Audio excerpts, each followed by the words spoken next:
Hey guys, Lytane here, and early on in my YouTube career, I talked about a game that single-handedly saved a company, with how unique it was and how much everybody loved it. So of course a sequel was going to be made, duh, that's just how it works. So today I'm going to be talking about Final Fantasy II and seeing if it's worth it.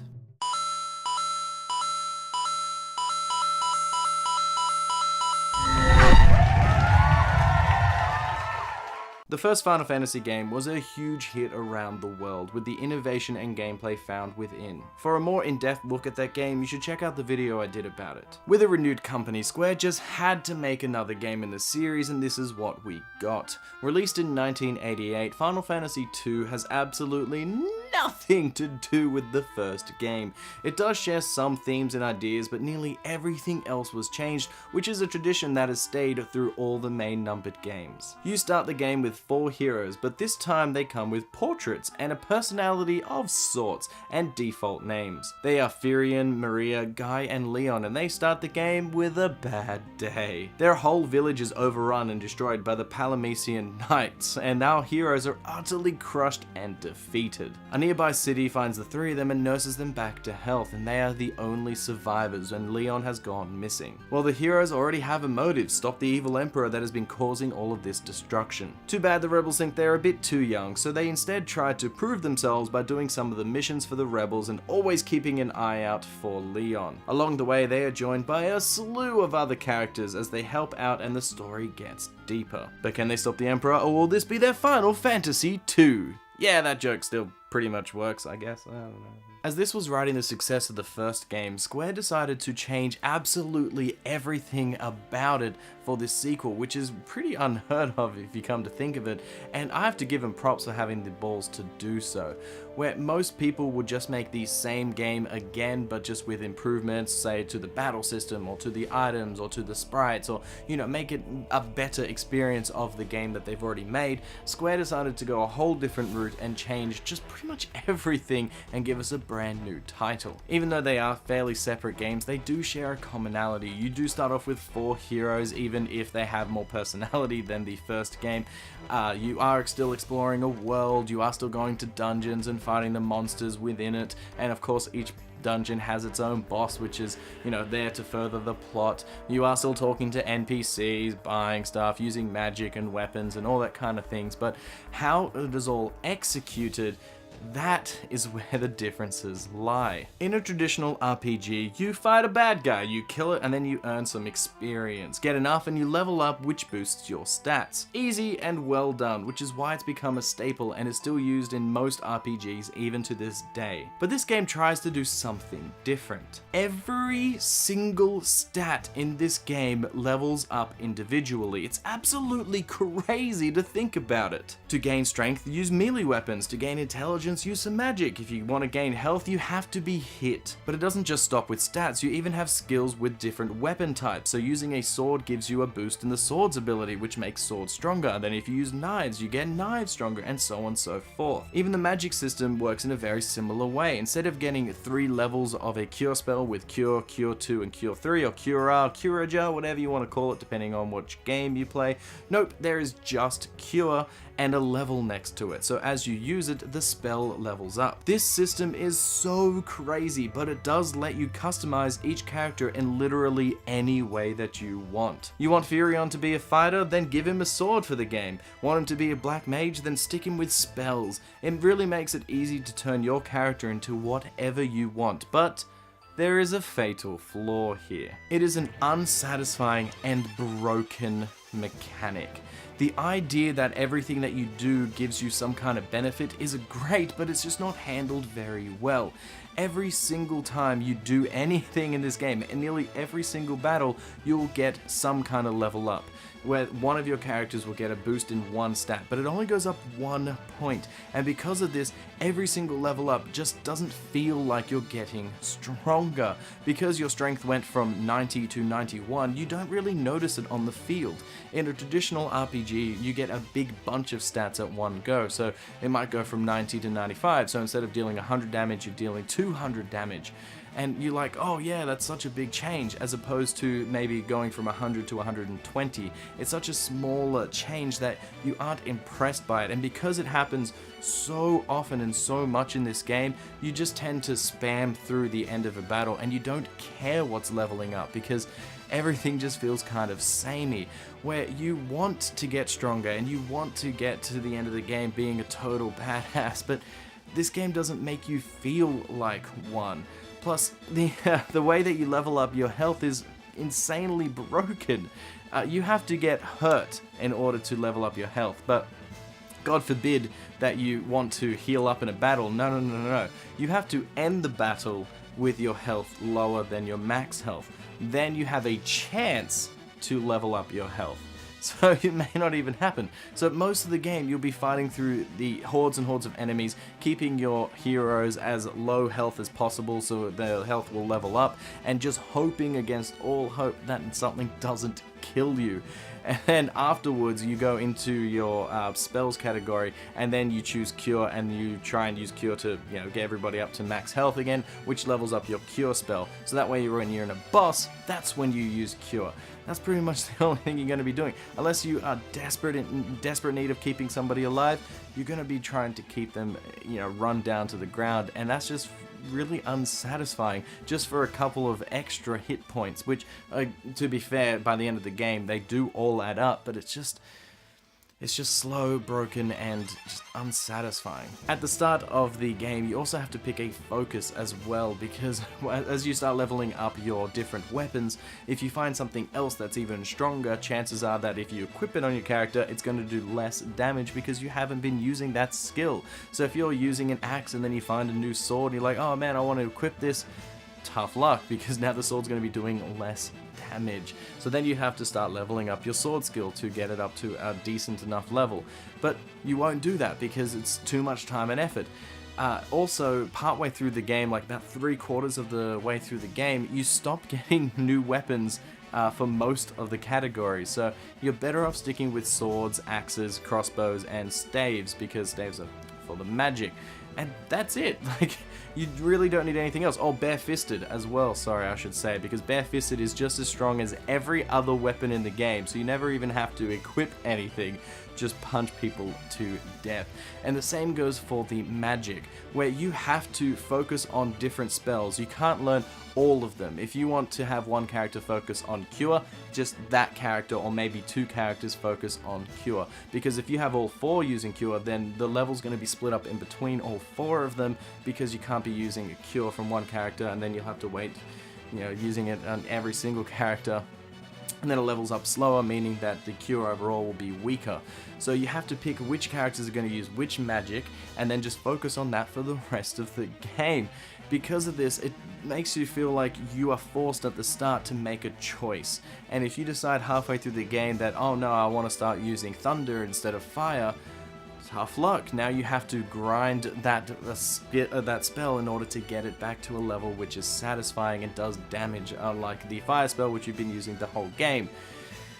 It's just a neat idea that's just not implemented well. That wasn't the only change to the gaming system either. Now you have keywords that you can remember as you talk to different people, and then you can say those keywords to other people and they might have something interesting to say about it or move the plot along. I think this is a really awesome idea because it makes the world feel that little bit more real. As you're talking to people and you're asking them questions, you learn more about the world that you are in. It also means that you have to pay a little bit more attention to what's going on in the game. You can't just stand there and skip through all the dialogue, because then you won't learn that key word and then you won't be able to progress the game. So it kind of forces you to go like, yeah, you have to look at my story this time. But once again, this is kind of broken. What ends up happening is that you just talk to every single person in the game and say every single word that you've learned to them, just hoping that one will trigger some new dialogue and continue the story. It's super annoying to do this because you just don't know who to talk to a lot of the time and what to say,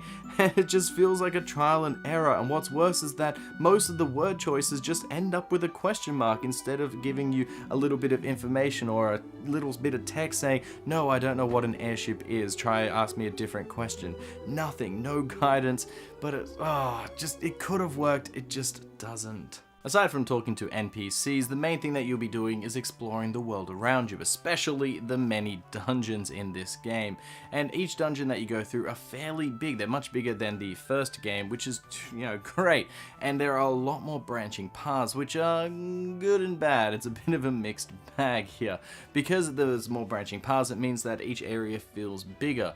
But the problem is that you have no idea which path to take when it comes to a branching path, which I guess is indicative of the idea of a branching path. You don't know which one to take, but a lot of the time in other video games you have a general idea of which one you should be taking, but here you have absolutely no idea. And the problem with these branching paths is that usually the branching path is quite long, where most games would have it, a little bit out of the way. You walk like an extra minute and then you reach a dead end, which either is a dead end or has an item or something like that. These ones will go for 5 to 10 minutes, and you'll be going up and down different floors, and you'll be going to whole different areas, only to reach the end, and it's a dead end. And you'll be like, oh, okay, I guess I walk all the way back another 5 to 10 minutes to get back to that point where the cross was in order to take the separate pathway. It's not very well done, and most of the time at the end of these pathways there's nothing there. There's not a reward for going all of this way. There's no items, there's no chests, there's nothing, just bad guys galore as you go over there and you realize you have to come all the way back. It's so bad. But the absolute worst things in this entire dungeon are the little rooms. You'll be coming across little rooms all over these dungeons where you'll just come up to a door that's set in the wall, and when you go inside you'll be transported into a room which is just quite small most of the time. And in these rooms there's a chance for either the way, like a staircase going up or down, or maybe it could be an item in there, but more often than not there's nothing but bad guys. Going into most of these rooms causes you to start a fight, and because all the rooms have such a high chance of fight, there's just encounters galore. It's like 99% encounter rate in there.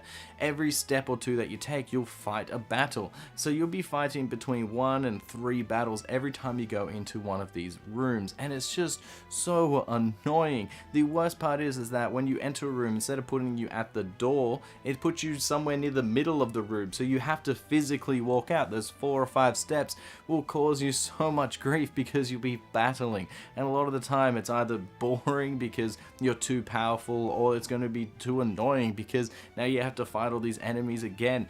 And you'll have to look in every single room that you come across because there might be an item in there. It might be the way. You don't know until you look, but more often than not it's just bad guys. This is poor dungeon design, and it actually feels more like padding. Like they didn't know how to make it more labyrinthian or give it more levels or anything, so they just say, oh, let's just put a bunch of doors and have the staircase in one of them. Makes total sense to me. So I'm not gonna lie, when I played through Final Fantasy II, I used a guide during the dungeons because these things just annoyed the crap out of me. So I started using a guide just so I would be able to skip all of these rooms and in these dungeons that had nothing in them, so I wouldn't have to fight all those stupid battles. It just got to me that quickly. I can understand the reason why they did it, I guess. Like I said, there's padding and just to make the game feel more alive, like you're exploring, but it's definitely not handled very well. One thing that surprised me though when I played through this game is how it treats its main characters and the side characters. Now the main characters have some kind of personality to them, which is much more than the first game ever did, but still they are pretty bland and simple. The side characters, which are the ones that take up the 4th slot in your party, are so much more deeper and more interesting than the main characters. I think they did this so you become more attached to these characters because it will then affect you more when something happens to them. Not all of the characters you meet will last until the end of the game. Gotta free up that 4th slot somehow, am I right? Haha! So some of them will leave you after completing their quest, and others will sacrifice themselves in order to save you. I think this is quite well done in this game because it raised the stakes much higher than the first game ever did, and it makes you want to stop the bad guy even more because you want to avenge your fallen friends. This game has a much darker tone to it, which influenced a lot of the games in the future, in my opinion anyway. anyway, and I honestly like that they took this risk. Also, if you want to play the original version of this game, you have to be able to read Japanese, because it was never released outside of Japan. With the surprise success of the first Final Fantasy, it's no wonder that they wanted to translate the future games into English in order to cash in on it. But there was one problem here. The NES was nearing the end of its life cycle at that time, and the Super Nintendo was on the horizon, so instead of translating a game and then releasing it on the older software on the older NES, they wanted to release the one that was coming out for the Super Nintendo instead, in order to push it and make it look like so much more amazing. So we never got an English port of the original Final Fantasy 2 or 3 for many years. Then, just so they wouldn't confuse you, they changed the name of Final Fantasy 4 to Final Fantasy 2, just so people wouldn't be going, oh, what happened to Final Fantasy 2 and 3?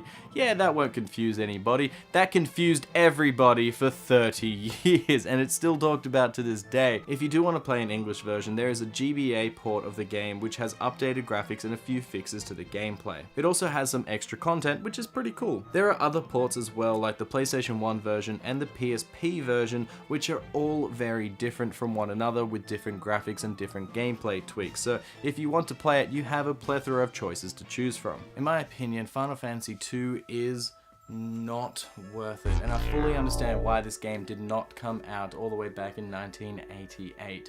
They had so many great ideas, but none of them were implemented very well.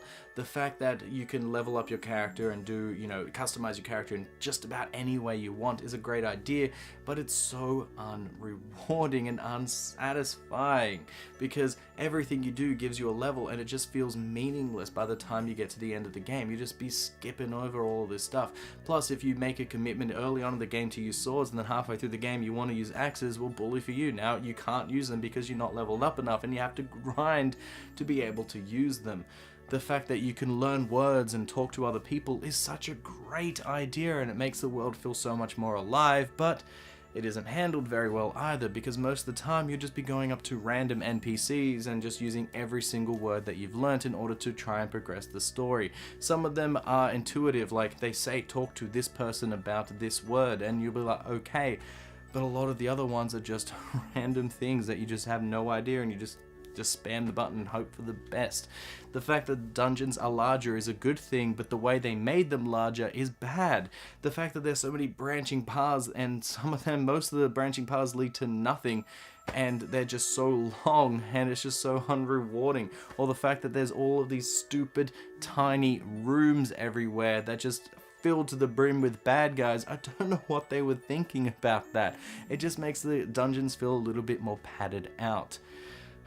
There are some good things about this game. Nobuo Uematsu returned to do the soundtrack for this game, and while it's not the best one in the series, it's still got some great songs. Also, I like the fact that each of the main characters, the fourth slot characters that you get, have that interesting backstory, and you do care about them.